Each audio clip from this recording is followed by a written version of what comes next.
set free Adrian Edmondson and John Gordon Sinclair. And our main story this morning of May 15th, 1999. At a special press conference, King Charles has flatly denied rumours that he intends to convert to Catholicism. I'm a devout Buddhist and intend to remain so, he told our reporter. And now for this week's episode of Snakes and Ladders. I was just back from an extensive tour of the Brazilian rainforests. It took 3 minutes. Go talk to your plants, King Cole. Charles is king, the century is over. The north is on the skids, the south is in clover. There's a hole in the sky where the sun's been through. Better put on your hat or it'll burn up you. Cause the ozone's gone and the seas are high and the winters are hotter than a deep fat fryer. Hardly anybody has to live in a cardboard box, and people leave their cars without putting the wheels in the boot first. The firm have put me up in a hotel suite. Suet? S-U-I-T-E. Oh, that's suet, right enough. Must be a southern word. Hotel suite in the fanciest hotel you've ever seen, if you've ever seen a hotel, that is. Never mind that. Why hasn't he sent his bed and board? It doesn't live here, that's why. That's no excuse, tight wee louse.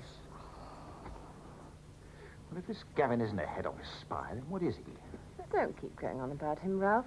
He's just an ordinary management trainee, probably. And why is he staying at the Whitelaw Hotel at the company's expense? And it must be loaded. They told me the other night he had a £500 prostitute. In that case, I'm saving you £200 a minute. When I asked the computer who he was, it threatened to tell my wife that we were having an affair. It isn't right. That's what makes it so exciting. I mean, Gavin. I'll tell you what I think. I think the computer's told head office about us, and they sent this Gavin down to dig the dirt on me so they can give me the sack. Oh, sure. I tried your office, Mr. Haverty, but your secretary said I'd probably find you in here.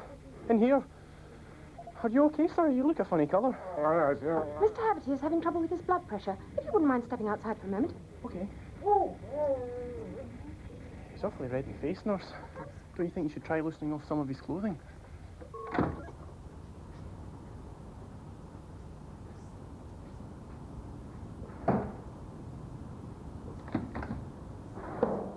What the hell are you doing?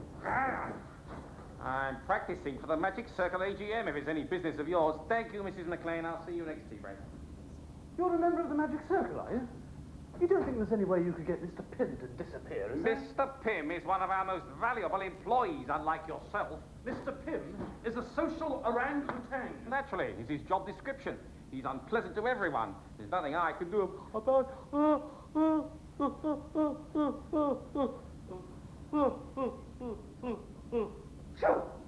Ta-ra! Yeah, well, it's better on stage with the music, the lighting, dry eye. Look, I have been here now for almost a week. I know absolutely everything there is to know about manual labour. I'm getting on fabulously well with the working class, and I think it's about time I moved onwards and southwards.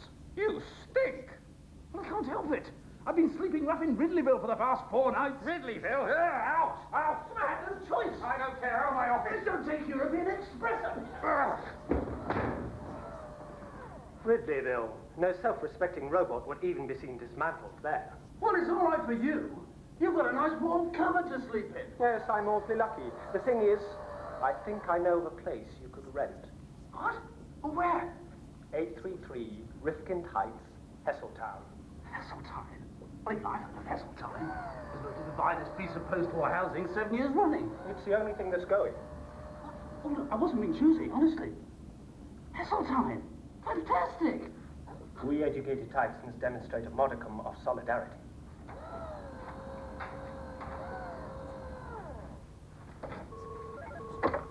Can't you read, boy? There's a sign on the door saying knock and wait. Well, I'd finished waiting. Thought you might have finished knocking. All right. What do you want? Well, there wasn't a pay packet for me, so I thought I'd come and ask if there's any chance of a sub. Or I won't be able to eat at the weekend. And I'm beginning to quite like the taste of real food. We can't pay wages without authorization from head office. Do you think you could check with the computer, please? No. Why should I? Go on, Ralphie. The poor boy looks hungry. Oh, very well.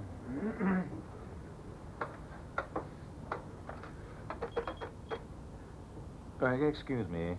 And I wondered, could there possibly have been an error re-wages for Alexander G. Sinclair? I don't make mistakes. He's on monthly pay, not weekly. Any chance of an advance, pal? Talk to the computer like that. Sorry. Don't do that again. I authorise an advance of 1 week's pay, £1,153.84. Brilliant. How much? Nurse, syringe Mr. Haverty's ears out. If you're going deaf, Haverty, you may have to sack yourself. If you don't need me, I think I might go and do a little bit of shopping.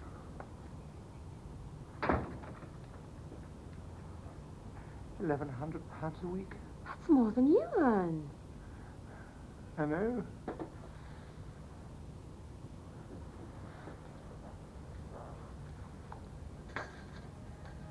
Here's from head office. I'm going to get to the bottom of this. Have you got any of that truth drug left in the interview kit?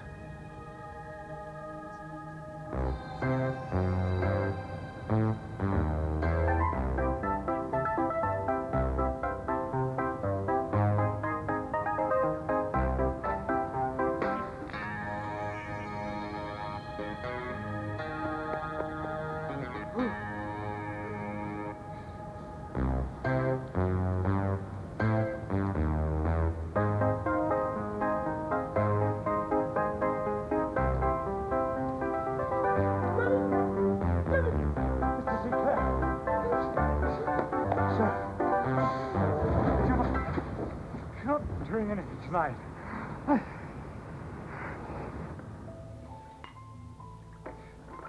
Sorry, what's your poison, Gavin? We've got most things. No, fresh whiskey's quite nice. Ah, Scotch, right you are. Of course, being Scottish, you'd have a keen appreciation of the water of life. I don't suppose you ever tasted Glencardino, have you? They only produce a few thousand bottles a year. Cheers. Cheers.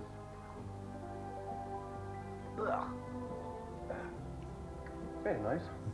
Oh, by the way, you don't mind me calling you Gavin, do you, Gavin?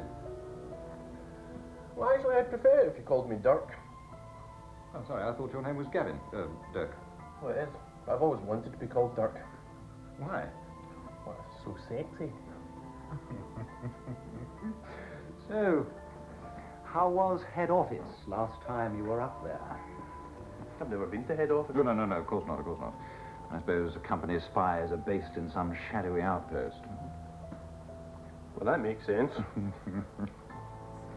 So, how long have you been slipping it to Nursey? It's working. What's working? You know, the microwave, I can hear it humming. It loves music. You don't mind me saying so. Your sense of humour's like King Charles's hair. Non-existent.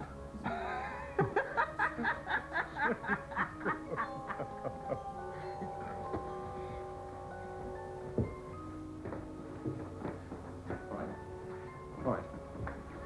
Who sent you to spy me, Dirk? What? Was it Clamp from Regional Accounts? Oh, maybe it was Dodgin from Stores. It's only nice to see you. Good evening. Hello, Ralph.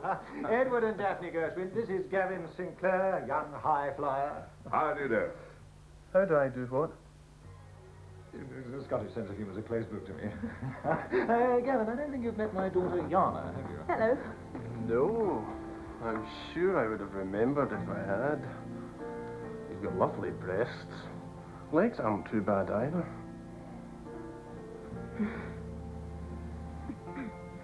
As a young man who speaks his mind, it's just what our company needs to repel the tide of cheap African imports. Is it a snifter? Anyone? Yana? Which reminds me, Very Ralph, lovely. I've got something special for you. It's only from next goes, but the liquor buyer, who's, a friend, says that it's exactly the same, thank you, dear, exactly the same as your famous Glencardino. No, impossible. Well, I can't taste the difference. Glencardino is unique. The smoky peatiness, the limpid clarity. Well, why don't you try a comparison test, Eddie? Good idea. Oh, you're out of Glencardino. Yes, our young guest here had the last of it. Well, you can have mine, Mr. Hamilton. I don't really like this. It tastes like cat's pee. Well, that should make the test easier, Daddy. Ah, thank you, Anna. Now, you turn your back, Ralph. Go on. You're not going to cheat on this. Hey, right. Now, here's your limpid clarity. Here's your unique smokiness. Which one is it, eh? Huh? Go on. Well, just heard my wife. Probably having trouble with her artichokes. Lovely smell. Wish I had the nerve. Edward. Now, have you met Ralph's young friend, Gavin? Indeed we have. Is the boy all right in the head? Yes. Ralph? Darling. Hey. Ralph? No, so Edward, how's the wholesale butchery game? Oh, don't talk to me about game. I hate this time of year. In fact, I'm going off the whole pheasant plucking business. You're trying to sidetrack me, aren't you? Well, you're not getting out of this whiskey tasting as easily as that. Which is it? Come on now. Come on. Come on.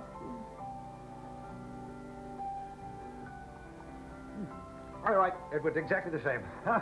Oh, don't be stupid, Ralph. How can you compare drinks if you don't try first? Come on. Silly me.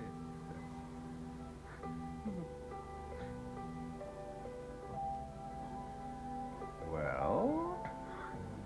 Absolutely the same. You think they charge all that money to Glencarth there? well. Tell yourself. Have more nuts, Mr. Haverty. Of course you may, Gavin. Oh, don't call me Mr. Haverty. I'm Ralph to all my friends. I call him Mr. Haverty. What does he call you? Moby Dick? Ralph, say something. Well, you're hardly a sylph, are you, dear? We've got 12-wheel trailer units at work with curvier silhouettes. He's right. Look at the state of you. No wonder Ralphie's always playing hide the salami with Nursey.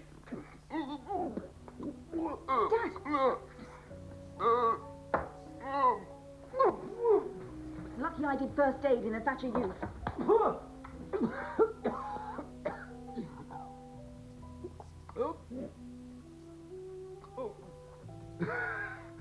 I shall be filing for divorce in the morning. In the meantime, shall we go through? Do what? To the dining room for dinner, you stupid, uneducated Scotty Breedbow! Dinner? And what have I just been eating?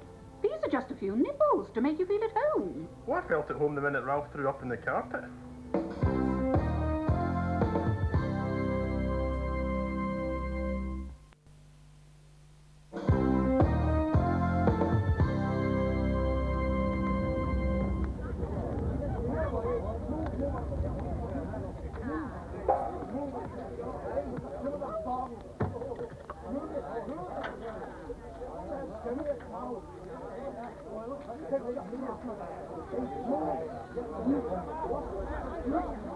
Robbie! Robbie? You're supposed to be looking after my things. Talking to me, pal. My clothes. I paid you to look after them. Hang on. These are... You want to fight me for them? Well, of course not. And now look again. I can see, of course, that they are yours. Such a splendid fit. It's a genuine mistake. I am sorry. Granted. Here, have a fish-flavoured Fergie. Yum, yum, my favourite. Oh, Robbie! Do you know the way to Heseltine? Heseltine? You not found somewhere to stay, have you? No. I just got to take a message from work. I thought I might need a bodyguard. All right, £10. 5, 20. Done. Fine. Right, get your clothes on. Oh no, someone's stolen them, haven't they? Right, come on. Hold on a sec. Hi, this is Robbie. There's no one in at the moment. If you'd like to leave your name, number, and time of call, I'll get back to you as soon as I can. Bye.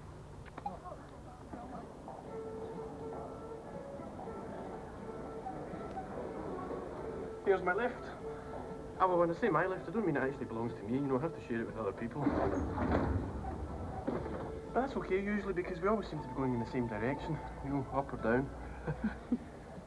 I apologise to your mother for me. She seemed a bit upset. And your dad. And thanks for giving me a lift home. Look, Gavin, I don't have to go home right away, you know. What about the curfew? This is the southern sector. Why don't you ask me up to your room for coffee or something? Could I? If you want.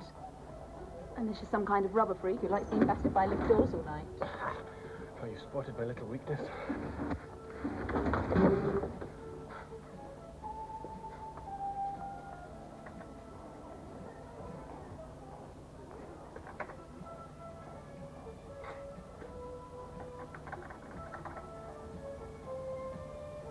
Take stairs.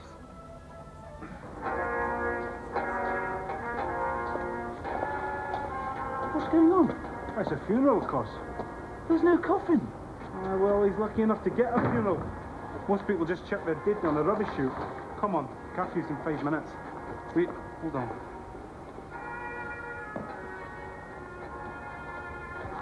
Good evening, sir.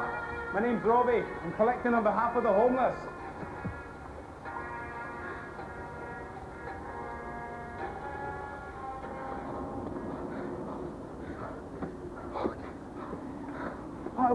Well, thanks, Robbie. I'll be all right from here. No sweat. What number is it, anyway? I've forgotten. Look, I've got it written down, sir. Why don't you go back to Ridleyville before the curfew squad? Look, if you're running a message, you'll need an escort back. No, they said I could stay, just for tonight. Well, unless you're no coming back at all. Unless you're on the roof and no giving wee Robbie back refusal, huh? Please help. All right, £15 then. What for? For not letting me take you to your destination. You're in breach of your contract, pal.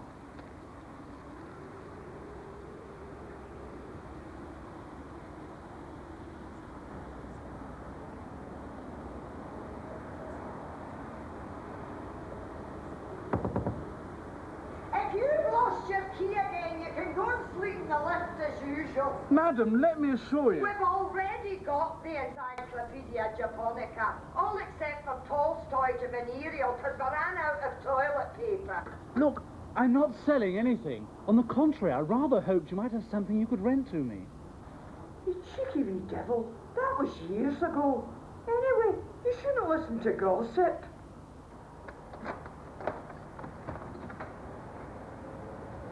All right then. Quick, before my husband gets home. Oh, good grief, no. I mean, I heard you had a room to rent. The poll tax told us. I should have known. No, this... I'm with International Entirety. A robot there said you might have a spare room. Oh, you shouldn't believe everything a robot tells you. Oh, so you haven't got a spare room? £50 a week. You have got a room? £50? That's very reasonable. 70 then. 70, fine, thank you. You're welcome.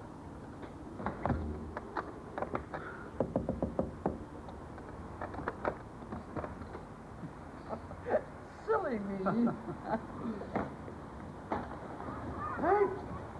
Don't let her in! He's a bugger. He'll take everything. What are you talking about, you drunken old sot? We haven't got anything. Anyway, look at him. He couldn't mug a wet tea bag. I'm telling you, woman, I was coming back from the wine lodge when this hooligan attacked me, him and his accomplice.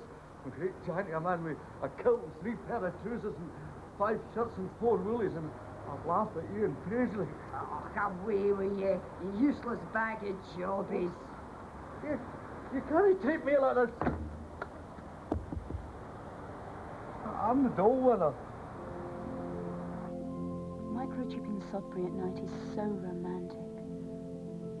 I love the amber glow of the nuclear fuel reprocessing plant. Kennox, it must be one of these keys. The first time you tried to use it... Doesn't matter. Coffee's fine. No, you wanted brandy? Brandy you shall get. Room service. Yeah, I'd like 4 large double brandies up here straight away, please. Right, thank you. Room service is closed down for the night. Never mind, Gavin. You were ever so masterful. Yeah, I was a bit, wasn't I? You know, I think I'll make a cup of tea. I've been feeling a bit peculiar all night. Well, that's because Daddy put a truth drug in your whiskey. What? Why? Well, so that you would tell him what your secret mission really is. What secret mission? Oh, come on, Gavin. Oh, you don't really expect me to believe that one day you were a hopeless doughboy, and the next a high-powered executive trainee staying in a £400 a night hotel suite. No. Actually, when you put it like that, I don't really believe it myself. Then tell me your secret. All right. Every night before I go to bed, I get a cucumber and slice it up really thin, cover my face in it. And when I wake up in the morning, my skin's as smooth as a newborn baby's bod. That's not funny, Gavin. I thought you liked me. You said you thought I had fantastic breasts and wonderful legs. Oh, yeah, well, that must have been the truth drug. No, you were telling the truth. Oh, come on, Gavin, you can tell me. Look, Daddy's promised to buy me a new car. If I can find out what you're really doing down here, please tell me. Oh, right. It's true. I am a company spy. Head office suspect that your father's embezzling money and using it to buy expensive rubber underwear. Oh, and he's buying his mistress presents as well. And if I can get enough evidence, they're going to fire him and send him to jail. Oh, no, not Daddy. Oh, how awful. You must love your father enough alone. Well, that pervert. You must be joking. Look, and if he goes to jail, he won't be able to buy me a new car. Look, Gavin, you mustn't betray him. It's not his fault. It's that nurse. He's in her power. It's the surgical gloves. Ugh. Look, if you promise not to tell head office, then I'll stay the night. Well, don't you want me to stay the night? Well, yes, but... Yes, but... Oh, it's just that the last girl that stayed the night asked me £500.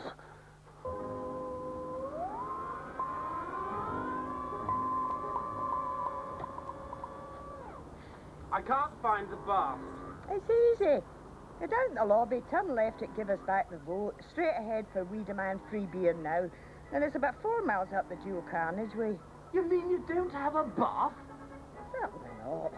I'll have a bath every month whether I need one or no. If you want me to scrub your back... I thought you just said you didn't have a bath. We don't. Oh, what a very nice body. I promise I'll be gentle. That was fantastic. You are amazing. I'm glad you're so easily impressed. Could we do it again? Gavin, we've tried 7 times already, and it's never lasted more than a minute and a half. Well, I've only been playing for 2 weeks. Do you think we could put the chessboard away and have sex now? Well, if you think we've had enough foreplay. Well, we could have, perhaps, 1 glass of champagne. Champagne?